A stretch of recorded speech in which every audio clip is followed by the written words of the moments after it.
오늘 요한복음 세 번째 시간입니다. 많이 준비를 못했기 때문에 두 번째 파트가요, 이 표적의 책이다라고 불리우는 파트인데요. 1장 19절부터 12장 50절까지입니다. 근데 오늘 준비한 건 한 8장 정도까지밖에 준비를 못했는데 준비되어진 부분들만 같이 좀 간략하게 나누도록 하겠습니다. 요한복음 지난번에 1장 1절에서 18절까지는 프롤로그, 이 서론격이고요. 오늘 1장 19절부터가 이제 메인이 시작되는 파트다라고 생각을 하시면 됩니다. 근데 이 메인으로 시작되어지는 파트 안에 특별히 요한이 가나의 혼인잔치부터 이 예수님께서 보여주신 첫 번째 표적이다, 이적이다, 이런 표현들을 사용하거든요. 그리고 4장 54절에서도 이것이 바로 예수님께서 보여주신 두 번째 표적이다, 이렇게 순서를 먹여요. 표적에 물론 첫 번째, 두 번째만 명확하게 순서를 먹이고 있고, 그 외에는 이건 세 번째 표적이다, 네 번째 표적, 이런 건 없어요. 첫 번째, 두 번째만 명시적으로 이야기를 하고 있는데, 보통은 일반 공간복음서에서는 예수님께서 행하시는 표적을 이게 첫 번째 표적이고 두 번째 표적이고 이런 식으로 순서를 중요하게 생각을 하지 않죠.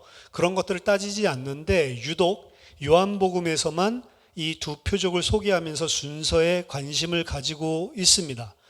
그래서 거기에 근거해서 이제 학자들이 이 요한복음은 이 표적을 중요하게 생각을 하는구나, 그리고 그것들이 등장하는 파트가 지금 1장 19절에서 12장 50절 여기에 등장을 하는구나, 이렇게 해서 이 파트를 표적의 책이다라고 이야기를 하는 겁니다.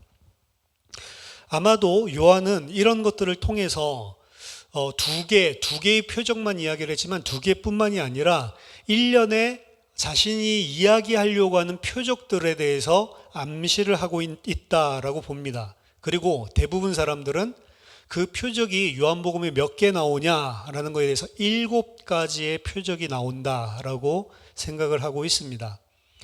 하지만 이제 중요한 것은 그럼 나머지 첫 번째, 두 번째는 딱 요한이 정해줬기 때문에 이 두 표적이 맞는데, 그럼 나머지 5개의 표적은 뭘로 봐야 되느냐? 여기서 이제 의견이 조금 분분합니다. 많은 사람들은 예수님께서 요한복음 11장에서 나사로를 살리는 장면이 있죠. 그 나사로를 살리는 것이 마지막 7번째 표적으로 간주하고는 합니다. 따라서 7가지 표적을 어떻게 하냐면, 세 번째는 안진뱅이를 고치시는 표적, 5장에 나와 있는 거. 그 다음에 네 번째는 6장에 오병이어의 기적이죠. 5,000명을 먹이시는 것. 그 다음에 5번째는 6장 16절에서 21절에 물 위를 걸으시는 것. 그 다음에 6번째는 9장 1절에서 7절에 나면서부터 소경된 자, 맹인을 고치시는 것. 그리고 7번째가 이제 나사로를 살리시는 것. 이렇게 해서 총 7가지 이적이다라고 이야기를 하죠. 하지만 N.T. 라이트는 예수님께서 보여주시는 표적 중에 표적은 나사로 중요한 거 맞지만 진짜 나사로보다 더 중요한 표적은 십자가에 달리시는 그 자체다. 십자가에서 죽으시는 것이 예수님께서 이 땅에 본인이 메시아다라는 것을 보여주는 가장 큰 표적이다라고 생각을 했습니다. 그래서 7번째 표적이 나사로가 아니고 예수님의 십자가에 달리시는 장면, 그게 7번째 표적이라는 거죠. 그렇게 되면 나사로 살리는 게 6번째 표적이 되고, 그러면 중간에 하나를 빼야 되잖아요. 뭘 하나를 빼냐면 예수님이 물 위를 걸으시는 것을 뺍니다. 그래서 6장에 보통 사람들이 2개를 이야기를 하는데, 6장에 오병이어, 그 다음에 물 위를 걸으시는 것은 7가지 중에 포함을 하지 않는 거죠. 물론 물 위를 걸으시는 이 장면도 요한이 특별히 두드러지게 표현을 하고 있기는 하지만 그럼에도 불구하고 그것이 보여주는 표적의 어떻게 보면 상징적인 의미가 좀 다르다라고 해서 좀 이렇게 빼놓습니다. 따라서 이러한 표적들이 등장을 하고 거기에 7가지로 맞추기를 원하는 거죠. 근데 뭐 제 생각은 굳이 7개를 그렇게 맞출 필요 없이 예수님 십자가에 달리신 거 8번째 표적으로 해도 괜찮은 것 같아요. 그렇죠? 8번째도 굉장한 의미가 있기 때문에 7가지 표적을 통해 사실은 완성하지 못했죠. 그래서 새로운 창조를 8번째 날에 하시는 개념으로 전부 다 앞에서 나사로까지 7개 포함하고 8번째로 예수님의 십자가를 보는 게 어떠냐, 좀 이런 생각도 개인적으로 해봅니다. 그래서 제가 이제 설교하거나 이렇게 할 때 이제 책들을 읽어보고 이제 제 나름대로 딸 거 따고 그리고 얻을 건 얻고 그리고 거기에다가 제가 생각하고 있는 것들을 좀 더 추가를 하고 뭐 이렇게 해서 사실은 나오는 건데 뭐 이거 답이 없는 거니까 예수님이 십자가에서 달리고 부활하시는 것을 우리의 새 하늘과 우리를 새 땅으로 새 시대가 열리는 메시아 시대가 열리는 그런 귀중한 시작으로 보고 그것을 8번째 사인으로 봐도 괜찮겠다라고 생각을 합니다. 결국에 요한복음에서 이야기하려고 하는 것은 하나님이 재창조, 새로운 창조를 하시는 거기 때문에 원래 옛창조 7일에 얽매이는 게 아니고 8번째 날에 행하시는 일들, 뭐 이렇게 보는 것도 큰 맥락에서 괜찮지 않나 이렇게 생각을 합니다. 이 표적의 핵심은 뭐냐? 요한복음 2장 11절에서 요한이 밝히고 있듯이 이 모든 표적들은 예수님의 영광을 드러내고 사람들로 하여금 믿음을 이끌어내는 것이 목적입니다. 요한에게 있어서 이것은 십자가 사건이 가장 잘 부합하는 것이기 때문에 그래서 십자가 사건도 표적에 넣어야 된다라고 이야기를 하는 거죠. 자, 하지만 이에 따라서 요한은 표적을 가장 먼저 세례 요한에게 부여하고 있습니다. 그래서 이제 오늘 본문으로 들어가면 세례 요한 이야기가 등장을 하는데 이 세례 요한은 예수님을 직접적으로 가리키면서 이 사람이 바로 하나님이 준비하신 하나님께서 보내시겠다고 약속하신 세상 모든 죄를 지고 가는 하나님의 어린 양이다. 그가 바로 메시아다라는 것을 가장 정확하게 어떻게 보면 예수님이 사역하시는 공생의 사역을 하는 가장 서두에 이미 알아채고 증거한 사람입니다. 예수님의 영광을 가장 먼저 알아봤고 그리고 그 예수님을 믿게 만든 그런 표적의 일을 세례 요한부터 시작을 하는 거죠.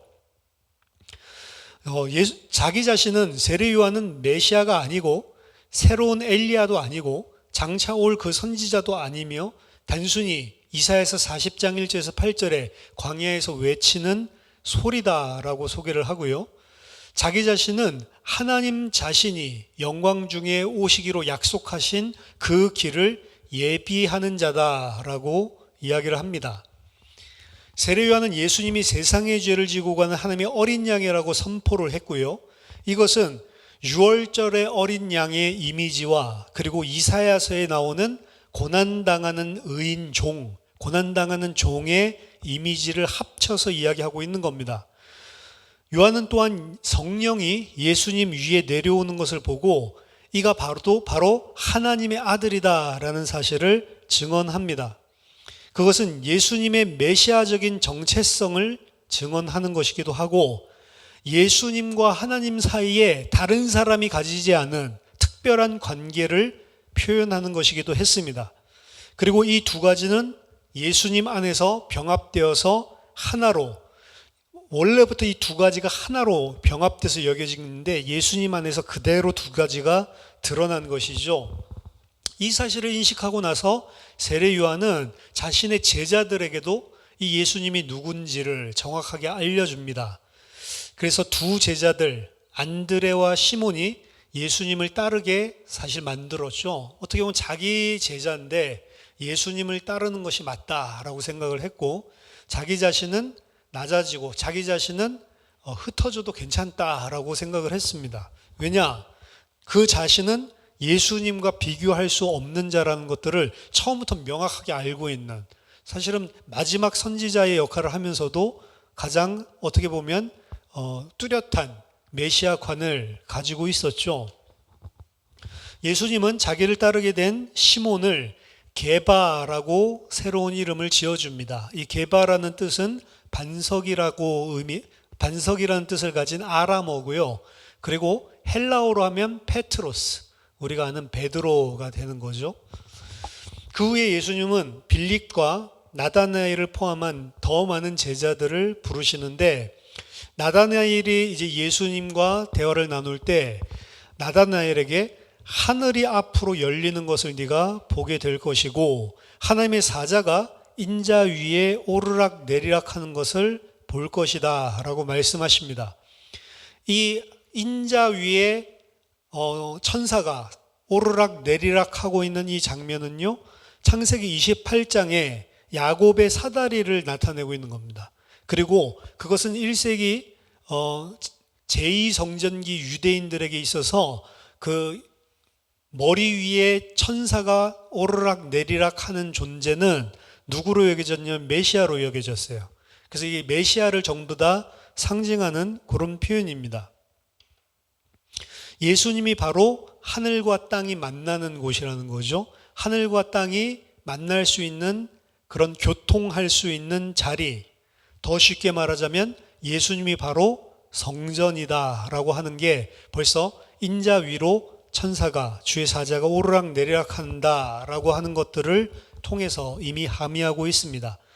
하늘과 땅의 교통은 이 야곱의 사다리가 아니라 그 실체 대신 예수 그리스도 성전을 통해서 일어나게 된다라고 하는 것이고, 예수님이 바로 하나님이 그의 백성들과 함께 장막을 치시는 그러한 실체적인 장소다라는 것을 나타내고 있습니다. 그 다음에 이제 본격적인 이적, 표적을 나타내시는데, 그 가장 첫 번째 표적이 가나 혼인잔치에서 벌어지는 표적입니다. 어머니 요청으로 예수님께서 표적을 행하시는데 물을 포도주로 변화시키는 것이죠. 물과 그리고 포도주, 사실은 요 이미지들 자체는 창세기 49장에서도 그렇고요, 이사야서에서도 그렇고 요엘서에서도 그렇고 마지막 메시아 시대의 풍요로움을 나타낼 때 사용하는 그런 이미지들입니다. 그래서 예수님께서 물을 포도주로 변화시키는 그 장면, 그것이 가장 첫 번째 표적으로 요한은 소개를 하고 있습니다. 메시아 시대의 하나님의 베푸심, 하나님의 풍성하심이 무엇인지 그 약속을 구약으로부터 상기시키는 그런 표적이고요. 이외에도 다른 함축들이 이 기적들 가운데 많이 들어가 있는데, 6개의 항아리라고 하는 것은 유대인이 그 집에 들어가기 전에 손을 씻고 또 발을 씻는 그런 정결 예식을 행하는 율법을 나타내는 것이었습니다. 이것들이 포도주 단지로 변화가 된 것이죠. 그리고 연회장은 포도주가 그냥 포도주가 아니고 가장 극상품, 최고의 포도주가 이제야 나타났다라고 이야기를 합니다. 그 최고의 포도주는 언제 나타났냐? 메시아가 등장함으로 나타났다라는 것을 이야기하는 겁니다. 이 모든 것은 지금까지 있었던 유대 세계를 예수님께서 이제 하나님께서 약속하신 그 새로운 나라로 갱신하시고 변화시키는 것을 가리키는 것이고요. 이로 말미암아서 예수님의 영광이 드러났다라고 이야기를 하고, 그리고 제자들이 믿었다라고 이야기합니다. 그래서 표적이 이 두 가지 기능을 하는 거예요. 예수님의 영광이 드러나고, 그리고 그 표적을 보는 자들이 예수님을 믿게 되는, 믿음을 불러일으키는 그 두 가지 일을 하는 겁니다. 다음 장면에서 독자들은 똑같은 결론을 또 다른 통로를 통해서 얻게 됩니다. 유월절을 위한 예루살렘에서, 예수님이 예루살렘에 올라가는 장면이 총 유월절 때문에 올라가는 게 3번 등장하거든요. 요한복음 안에. 그 중에 가장 첫 번째죠. 유월절을 위한 이 예루살렘에서 예수님께서 성전 안에 있는 환전꾼들, 장사하는 상인들, 동물들을 전부 다 성전에서 내쫓으시는 성전 정화 사건, 혹은 성전을 어떻게 보면 파괴시키는 사건, 이 사건을 행하십니다. 이것은 공간복음서에서는 가장 이야기 마지막에 등장을 하는 것이지만, 요한은 이 장면을 가장 처음으로 불러서 요한복음 2장에서 이야기를 하고 있는 거죠. 예수님께서 이런 일을 행하시는 이유는 선명합니다. 이 예루살렘 성전이 무너질 것이고 참 성전으로 재건될 것이다 라고 하는 겁니다. 이 예루살렘 성전은 뭘 상징하냐면 하나님이 하나님의 백성을 만나기 위해서 주신 게 성전인데 그 일을 하지 못하고 있는 성전. 근데 정말로 하나님의 백성이 하나님을 만날 수 있는 참 성전을 세울 거다라고 하는 거죠. 이 말씀은 공간복음서의 예수님의 재판에서 다양한 형태로서 다시 등장을 합니다. 요한은 그것이 가리키는 것이 예수님 자신의 죽음과 부활을 가리키는 것이다. 성전을 헐고 다시 세우겠다라고 하는 것은 예수님의 죽음과 부활을 이야기하는 거다라고 주장을 합니다. 성전은 바로 예수님 자신의 몸이죠. 이 성전 사상이 그래서 굉장히 요한복음 안에서는 강력한 흐름입니다. 예수님을 성전으로 보는 거예요. 처음부터 나왔죠. 자기 백성에게 오시는 모습을 성막을 친다라는 표현을 이미 요한이 1장에서 한 것처럼 이 성전이라고 하는 주제가 굉장히 중요한 주제입니다. 사실 그때 당시에 있었던 예루살렘 성전은 헤롯 성전이죠. 헤롯 성전을 헤롯 대제가 재건하기 시작을 했었고요. 그것은 자기 자신의 왕적 지위를 주장하기 위한 한 방편이었습니다.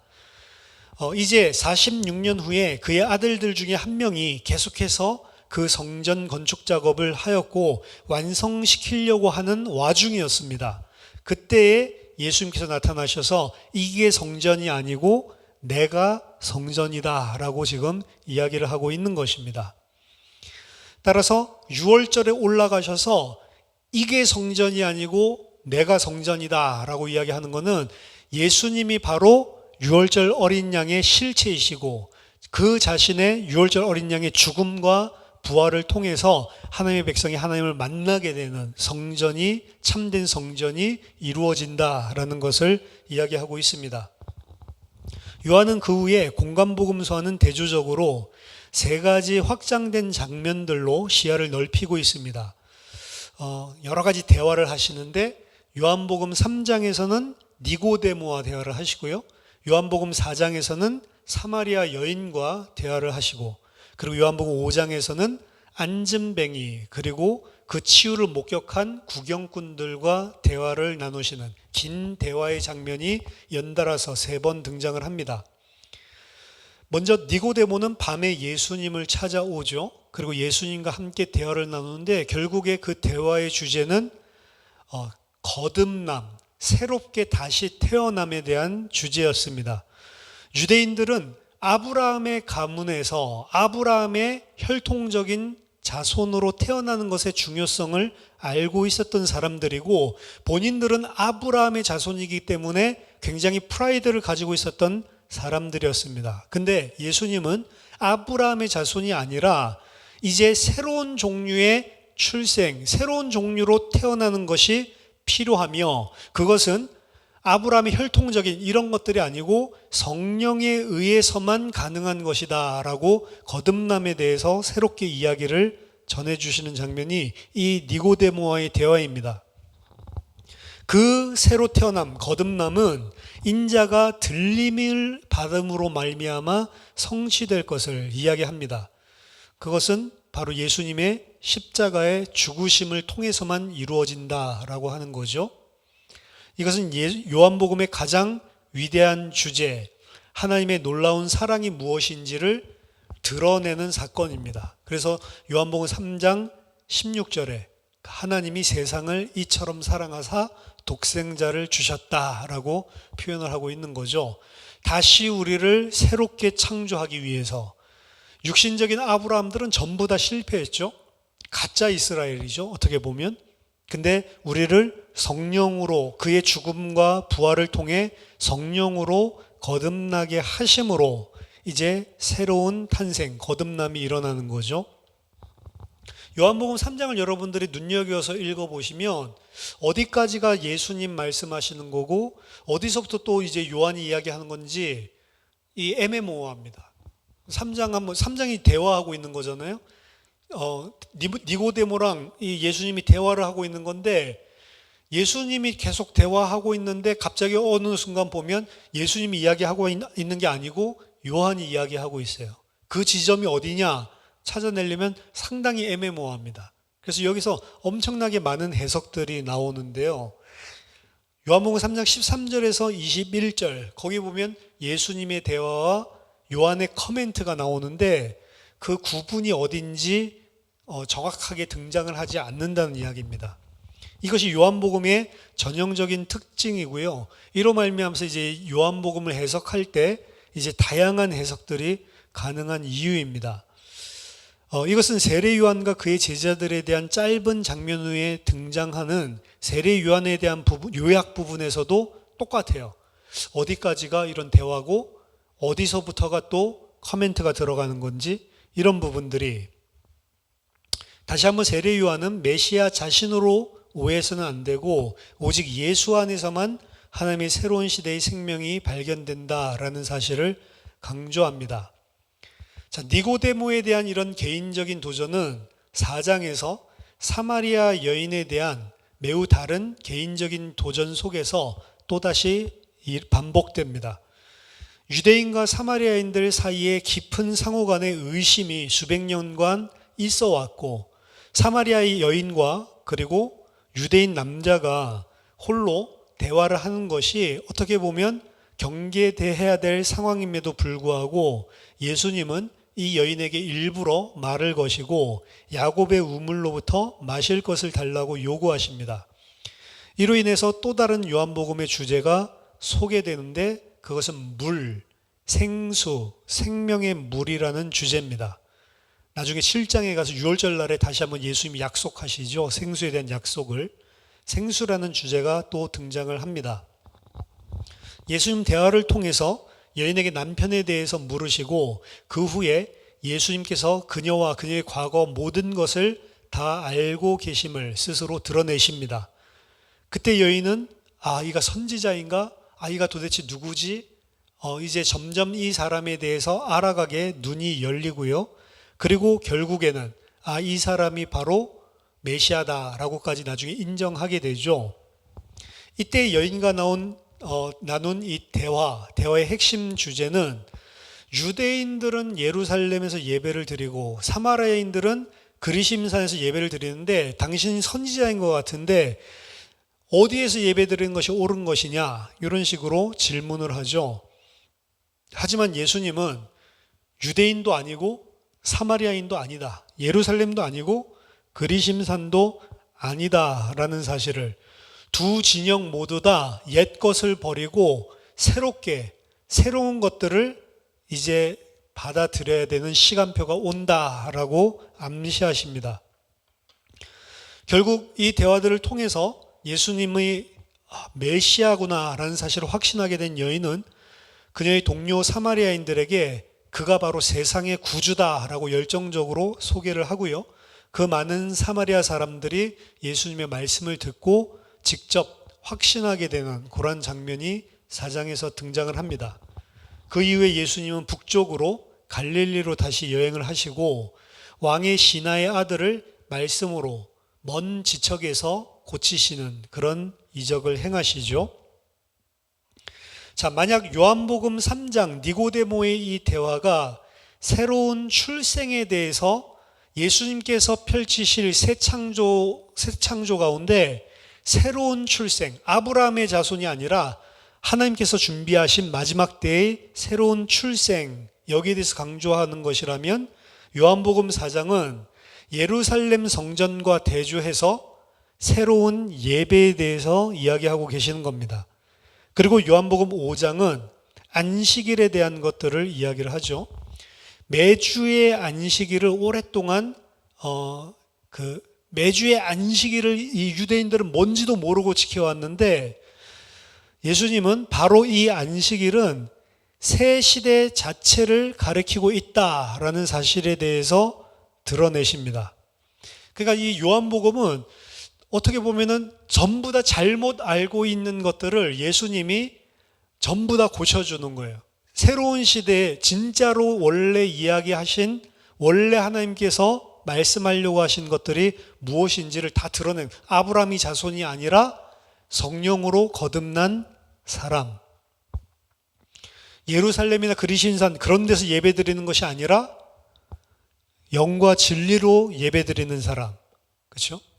그리고 안식일에 대해서도 안식일 날 그 율법으로 그렇게 잘 지키는 것이 아니라 진짜 안식일이 무엇인지, 안식일은 장차 새로 올 그 마지막 때, 메시아 때를 가리키는 역할을 하는 것이지, 안식일을 그렇게 율법적으로 잘 지키는 게 아닌데요.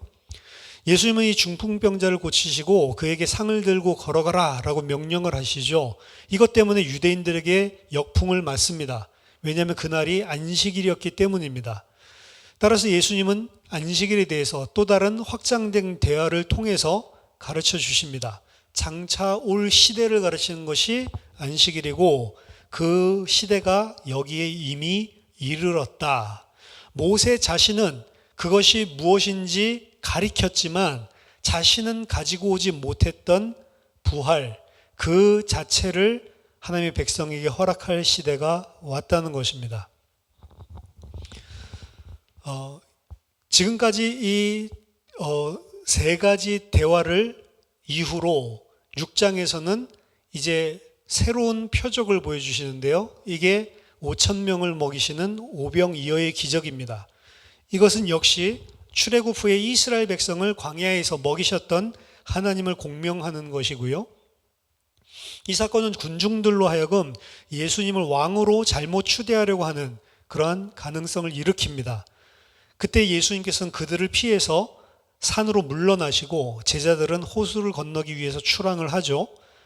그 후에 나타난 폭풍 장면은 예수님께서 그들에게 여호와와 같은 모습으로 나타나는 것을 보여줍니다. 내니 두려워하지 말라라고 이야기하죠. I am이라고 이야기를 하죠. 여호와의 모습을 상기시켜 주죠. 구약 성경에서 폭풍을 잠잠케 하고 바다 위를 걸으시는 분은, 바다를 그렇게 완벽하게 통치하시는 분은 하나님밖에 없기 때문에 그렇습니다. 예수님 자신이 여호와 하나님인 것을 드러내는 거죠. 바다를 잠잠케 하시고 그들을 해안가로 안전하게 데리고 나오십니다. 그러고 나서 그를 쫓아온 군중들에게 예수님께서는 그들이 혼란스러워할 이야기를 하십니다. 그들은 빵을 보고 쫓아왔는데 예수님께서 진짜 주려고 하는 빵은 그런 빵이 아니고 자기 자신의 살이고 자기 자신의 피다라고 이야기를 하죠. 내 살을 먹고 내 피를 마셔야 한다. 사람들이 이제 혼란스러워하고 도대체 저 사람이 뭘 하려고 하는지 이해를 하지 못하게 되고 결국에는 떠나게 됩니다. 지금이야 우리가 그거 읽으면 예수님의 살, 예수님의 피, 이 성찬을 이야기하는 거구나. 우리야 알 수 있지만 그때 당시 사람들에게는 터무니없는 이상한 말이었죠. 정말로 이해하기 어려운 말이었습니다. 하지만 베드로는 예수님에게 영생하는 말씀이 있기 때문에 우리가 어디로 가겠습니까? 라고 이야기를 하면서 예수님에게 남겠다라는 것을 선택을 하죠. 장차 올 시대의 생명이 이미 침입하기 시작한 것입니다. 요한은 이제 예수님의 사역을 유월절과 더 굳게 연결을 시킵니다. 7장이죠. 예수님은 또한 초막절을 성취시키십니다. 자, 이 초막절이라고 하는 이 농업적인 절기는 등불을 켜고 행진하는 그런 일들을 지키기 위해서 행한다라고 이야기를 합니다. 그리고 마지막은 성전에서 물과 포도주를 붓는 것으로 끝을 맺는다라고 이야기를 합니다. 등불을 켜고 백성들이 행진을 하고 성전으로 가서 물과 포도주를 붓는 것이죠. 이는 하나님께서 광야에서 자기 자신들에게 물을 공급해 주셨음을 기념하는 것입니다. 예수님은 그 자리에서, 그 초막절 그 자리에서 그 생수가, 그 목마른 자들에게 줄 생수가 바로 자기 자신의 배에서 흘러나오는 것이다 라고 이야기를 하고, 목마른 자는 누구든지 나에게 오라 라고 요청을 하시죠.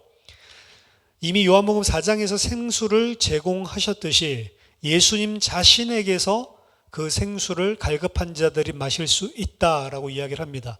이 이야기는 마찬가지로 요한복음 2장에서와 마찬가지로 성전 이미지를 담고 있는 것입니다. 왜냐하면 결국에 사람들을 살릴 수 있는 생수는 에스겔서 47장에 성전에서 흘러나오는 것이기 때문에, 그래서 그 성전은 바로 그 예루살렘 성전이 아니고 자기 자신이다.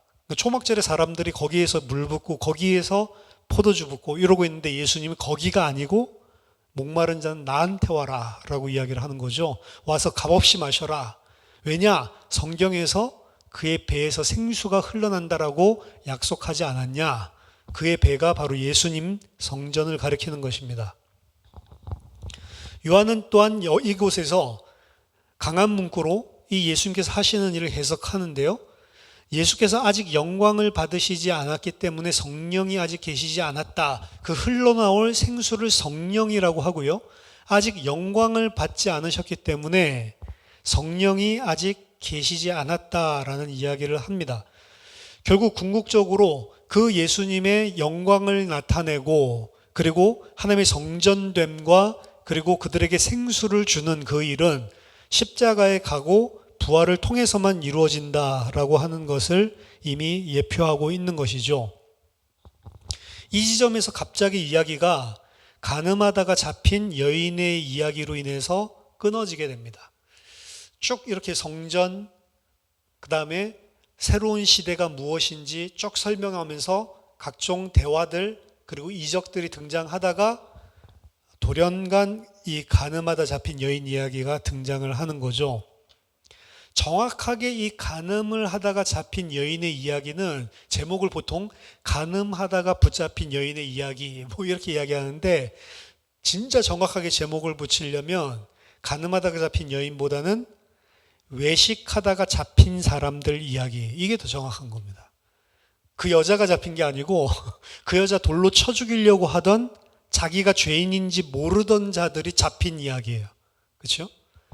예수님께서 그 사람들의 죄가 무엇인지, 그 여인을 돌로 치려고 자기 자신은 죄가 없는 것처럼 돌 맞아 죽지 않아야 될 사람, 자기 자신은 돌을 쳐서 죽여도 마땅한 의인으로 생각하고 있었던 그 자들이 너희들이 바로 이 여인과 똑같은 죄인이다라는 것을 드러내는 그런 사건이죠. 그리고 그 사건의 마지막은 예수님 자신도 그 여인을 돌로 치지 않겠다라는 걸로 끝맺고 있습니다. 돌로 치려고 했던 사람들로부터 예수님께서는 이 여인들을 보호하시고 마지막에는 자신 또한 돌로 치는 것을 피하시면서 끝을 맺는 거죠. 물론 이 여인이 잘못하고 잘못하지 않고 그것은 분명히 밝히고 있습니다. 가서 다시는 죄를 짓지 말라라고 이야기하는 대목에서 본다면 그건 분명히 죄가 맞고, 그리고 그 죄는 짓지 않는 것, 그것을 하나님이 원하시는 것은 맞아요. 그렇지만 그럼에도 불구하고 그 죄를 안 지을 사람은 아무도 없는 거예요. 누구든지 돌을 들고 죄인을 칠 수 있는 자격이 있는 인간은 한 사람도 없는 것입니다. 그렇기 때문에 우리에게는 사실 십자가가 필요한 거죠. 이 사건은 율법의 심판을 승리한 십자가의 죽음과 부활의 대속을 보여주는 장면입니다. 사실은 율법은 우리를 죄인으로 규정을 하고 그 율법은 우리를 결국에는 심판받게 만드는, 우리를 죽음으로 끌고 갈 수밖에 없는 게 율법입니다. 근데 예수님은 이 땅에 하나님께서 보내주신 참 성전은 그 율법을 통해서 죽을 수밖에 없었던 자들에게 율법에 가로막이 되고 부활과 생명으로 인해서 율법의 심판을 승리하는, 그 승리를 우리에게 전가시켜주는 그러한 은혜를 나타내고 있는 거죠. 그래서 지금 예수님께서 새로운 일들을, 새로운 나라, 새로운 하나님의 그 마지막 나라를 이제 창조를 완성시키시기 위해서 오셨는데, 그 오신 그 예수님의 행위들, 그리고 그 이루시는 가장 근본 본질이 은혜다라는 사실을 갑자기 전환하면서 나타내주고 있는 장면이 이 간음한 여인을 붙잡는 그런 사람들의 장면입니다. 여기까지만 제가 오늘 준비를 했는데, 사실은 요한복음 안에 저희들이 지금 뭐 사마리아 여인이나 뭐 오병이어 사건이나 이런 것들 그냥 뭐 대략 지금 줄거리대로 훑어보고 있으니까 넘어가지만, 안에 보면은 진짜로 살펴봐야 될 내용들이 너무 많은 게 요한복음입니다. 사실은. 그리고 우리가 생각하지 못했었던 것들이 많이 숨겨져 있어요.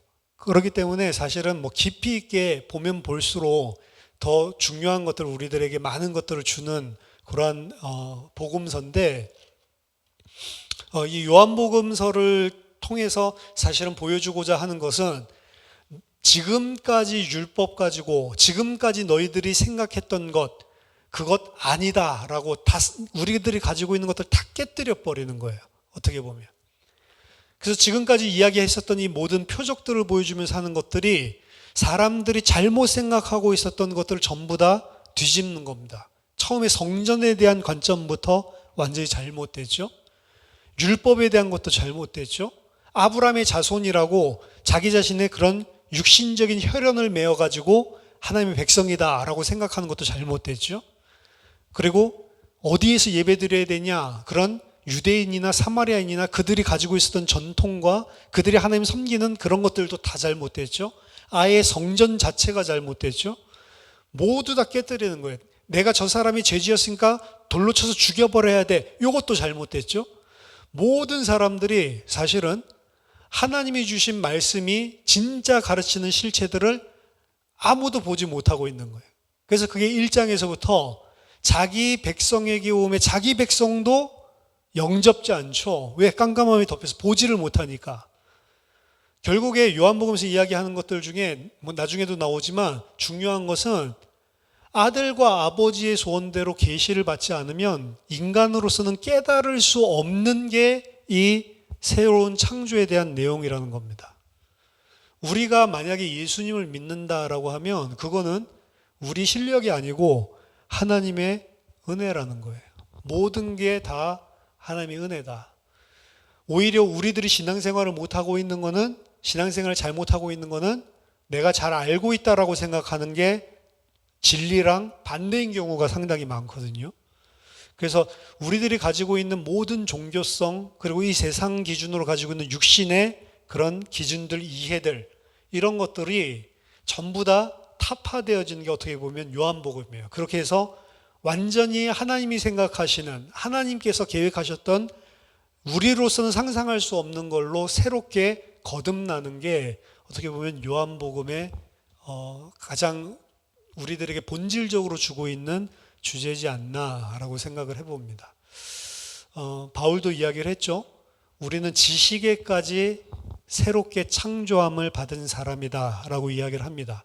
결국에 우리는 세상 사람들과 가치관도 그리고 행동하는 모든 기준들도 다를 수밖에 없는 게 하나님 백성이라는 거죠. 어떤 그들의 기준과 그들이 이해할 수 있는 수준의 윤리, 도덕, 착한 삶, 이런 것들이 아니고 어떻게 보면 그들은 생각지도 못한 방편에서의 새로운 피조물, 어떻게 보면 그게 더 맞는 것 같습니다. 그래서 세상 사람들은 어떻게 예수를 믿는데 구원을 받는다고 이야기하냐, 똑바로 살아야 구원받지, 사실 그거 안 깨지는 거거든요.